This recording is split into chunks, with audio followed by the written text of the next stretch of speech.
El ánima del puente, leyenda de Guanajuato. El convento de Celaya, Guanajuato, no solo ha sido objeto de múltiples visitas turísticas, sino de apariciones macabras también. Para los habitantes del lugar no es nada nuevo hablar del fraile que se pasea por sus pasillos en cuanto cae la noche. Se cuenta que siempre que necesitaba reflexionar, el sacerdote Fray Juan del Espíritu Santo salía a caminar por los pasillos del convento, los cuales recorría con gusto y a paso moderado. Esta práctica ya la venía haciendo desde hacía 5 años. Debemos decir que el convento de Celaya, además de ser hermoso, era muy grande. Cierto día se le acercó un indígena del lugar, que sofocado llegó a confesarle algo. De acuerdo a lo relatado por este hombre, él era el único que podía ayudarlo. Felipe Santiago, que era el nombre de aquel indígena, pidió con insistencia a Fray Juan que lo confesara. Finalmente el padre accedió y lo escuchó con asombro. Después de haberlo escuchado, el padre se encontraba sobresaltado por el relato, y solo atinó a decirle: «Es necesario que lo confieses con testigos». El indígena estaba confundido, pues no alcanzaba a comprender por qué el padre requería que lo hiciera con testigos, a lo cual terminó por acceder, fijando así una hora del día siguiente como la indicada para llevar a cabo la confesión con testigos. Se fue a casa no del todo convencido, pensando en la petición del padre, la cual, después de todo, era muy extraña. Al cabo de unos minutos ya no le estaba dando tanta importancia a lo sucedido. Más bien estaba más enfocado al aire tan helado que estaba soplando, y como llevaba guaraches, el tremendo frío lo sentía en los pies. Ya en su casa se dispuso a dormir, pero en su mente le daba un sinfín de vueltas al asunto, porque no comprendía todavía la reacción del padre. Al día siguiente, cuando el indio llegó al convento acompañado de sus testigos, notó que el fraile no estaba solo, pues con él se encontraban varios sacerdotes, quienes se habían reunido impacientes para escuchar el relato. Felipe estaba visiblemente nervioso, pero aún así inició su relato. Hace 3 años que falleció mi primo Salvador, a quien yo personalmente vestí para su entierro. Ya sé que esto no tiene gran importancia. Sucede que cuando lo estaba vistiendo, sentí claramente cómo él me apretó la mano izquierda en 3 ocasiones, pero no le di importancia, pues pensé que era porque no alcanzaba a aceptar que mi pariente estuviera muerto. No comenté con nadie lo que había sucedido, por temor a que se burlaran de mí. Tiempo después, al atravesar el puente de Silva, aquel que dicen que está embrujado, escuché claramente cómo mi primo Salvador me llamaba. Yo corrí lo más veloz que pude, pero entre más corría, más fuerte era la voz de mi primo que me llamaba. Me negaba a creer lo que sucedía en el dicho puente, pero finalmente tuve que aceptar que era mi primo quien venía del más allá a pedirme algo.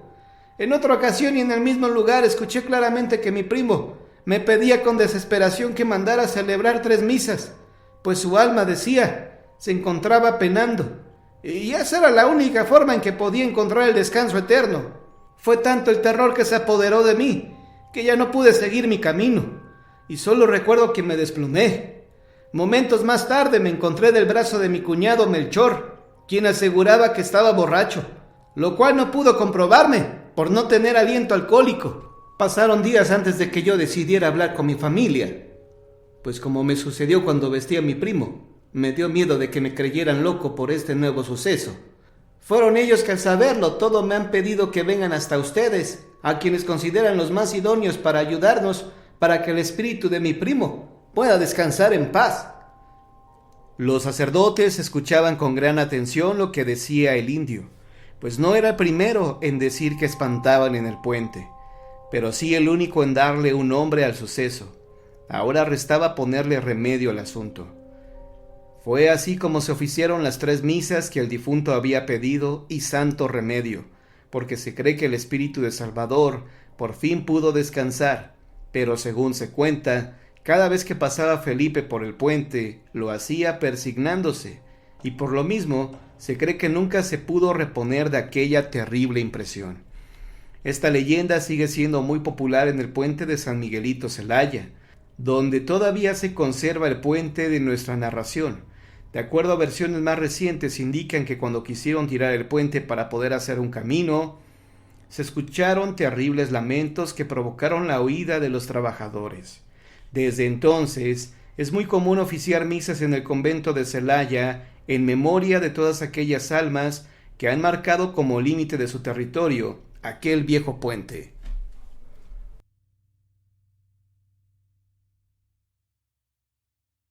Desde hace siglos se le atribuye a los espejos características más allá de solo reflejar cosas, pues se dice que estos son puertas a otro mundo o que son capaces de atrapar espíritus dentro. Y no olvidemos mencionar esa supuesta maldición de 7 años que se obtiene al romper uno de ellos. Sabemos también de historias que cuenta de un mundo paralelo subsistiendo al otro lado del espejo, cuyos habitantes no son más que espíritus malignos esperando el momento preciso para cruzar a nuestro plano existencial y tomar nuestro lugar. Así nace esta leyenda de horror que tiene como protagonista a 2 pequeños niños, un par de hermanos que junto a su padre realizaban las labores de mudanza en su nueva casa. Mientras ellos iban de aquí para allá, colocando las cosas donde su madre decía, pasaban en repetidas ocasiones por la escalera, ya adornada con cientos de espejos que su madre coleccionaba. Uno de los niños se dio cuenta que los espejos vibraban, pero el otro insistía que era por sus pesados pasos al correr por los escalones y continuaban con sus tareas. Pero en la noche, cuando ya todo se encontraba en silencio, el niño percibió un sonido bastante incómodo, retumbando en sus oídos. Fue hasta la escalera, donde los espejos se inquietaron ante su presencia, despejándose de la pared, cayendo encima de él.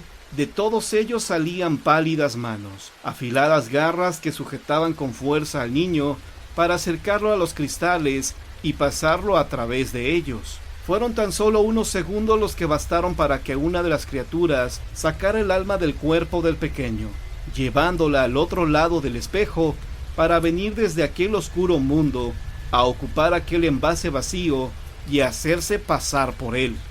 El resto de los espejos regresó a su lugar, reconociendo su derrota, pero se notaban aquellos terribles ojos del otro lado, llenos de rencor y envidia. Desde ese día, la actitud del pequeño no era más que destinada para hacer el mal de una u otra forma, hasta que acabó con toda su familia, tirándolos por las escaleras. La casa sigue ahí, en pie, luciendo muy bonita, pero no hay manera de que alguien la ocupe por más de un día, pues este horrible demonio disfrazado de niño aparece para asesinar a sus habitantes. Han intentado bendecir el edificio, exorcizarlo, sin ningún éxito, incluso llevarse los espejos, pero ha resultado imposible, ya que parece sujetado a la pared por una fuerza muy extraña. El espejo maldito quiere permanecer ahí hasta que las generaciones olviden lo sucedido, para que el demonio pueda atormentar a los nuevos inquilinos, que tarde o temprano llegarán.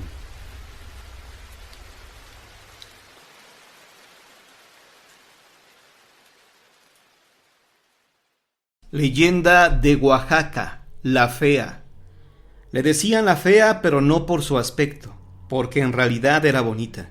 Tenía los ojos grandes y profundos, y un pelo negrísimo hasta la cintura, la cual era diminuta y graciosa, pero la armonía de su belleza era contrariada por su forma de ser, por su mirada que expresaba envidia y enojo.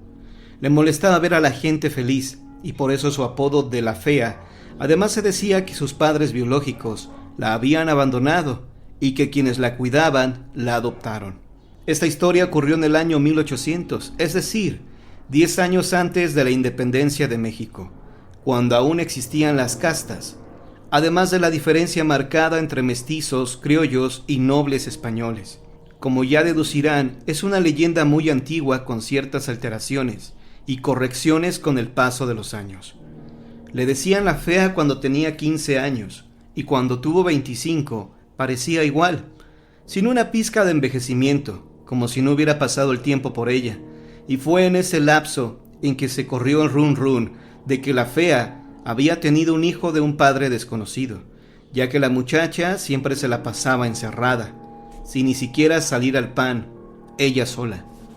Todo el mundo, como es costumbre ante estos casos, se admiró. ¿Cómo era posible? Había salido con su domingo 7. mas la curiosidad y el chisme podían más, aparte de que su gravidez no duró los 9 meses, como un embarazo normal. Y así, la gente del pueblo comenzó a decir que el hijo de la muchacha era el hijo del diablo. Por tanto, el miedo ahora no solo era hacia la muchacha, sino también en contra de la criatura. Y cuando dio a luz, nadie supo qué partera o qué doctor la ayudó a la joven. Lo cierto es que un mal día fallecieron los padres adoptivos de la fea, y se quedó aún más sola, además del escarnio aumentado de la gente que hablaba de su hijo y de ella. Y si antes visitaban poco a sus padres, ahora la casa permanecía cerrada para todos, por esta crítica a la joven y miedo al niño. Así pasaron aproximadamente unos 2 años, y la casa parecía como deshabitada. Ni un rayito de luz podía traspasar las ventanas. Esto motivó a los pobladores de la comunidad que decidieran ingresar a la casa que parecía abandonada. Forzaron la entrada, pero al ingresar a la estancia observaron que la fea seguía siendo bella, sin rastro del paso del tiempo, y su bebé, que ya tendría unos 2 años, seguía pareciendo un recién nacido. Se encontraban ambos dormidos, y cuando sintieron la mirada de los pobladores, se despertaron. La joven lanzó maldiciones y gritó para que se marcharan. La gente cuenta que unos días más tarde, llegó un vecino muy religioso de un pueblo cercano, quien fue a visitar a los curas y a la iglesia. En el inmueble se hincó frente al altar y oró por todas las ánimas perdidas. Ya había oscurecido y se encaminaban de nuevo para su pueblo, cuando escuchó el llanto de un bebé.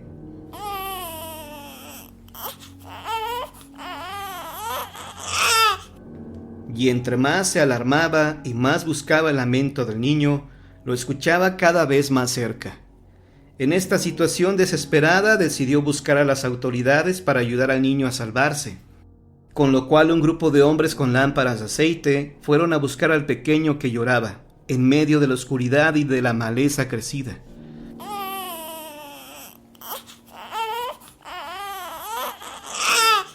Pero ocurría la misma situación. Entre más buscaban, más lloraba el bebé. Esta circunstancia era desesperante. De pronto el bebé dejó de llorar.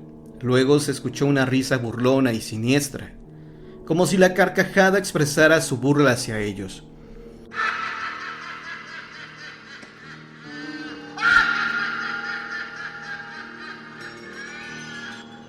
A quien dirigía el grupo de hombres para buscar al supuesto bebé, se le ocurrió ir directamente a la casa de la fea, y hasta allá fueron algunos mirones, que ya habían visitado la casa. Cuando pudieron ingresar, una escena macabra paralizó a todos los acompañantes, pues hallaron a la fea con arrugas y espantosamente envejecida. En cuanto a su hijo, era como un niño de 2 años de edad, y no como un recién nacido.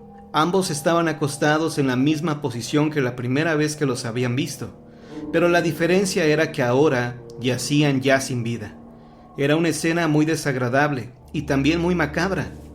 La gente nunca supo las razones de su fallecimiento, ni por qué una mujer tan bella y sin embargo tan desagradable había envejecido en cuestión de días.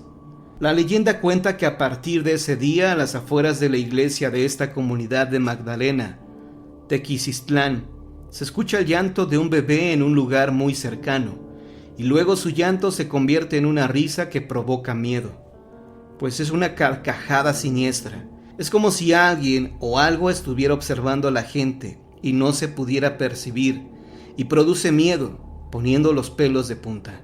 Muchos pobladores aseguran que incluso hasta nuestros días se puede escuchar la carcajada macabra y siniestra.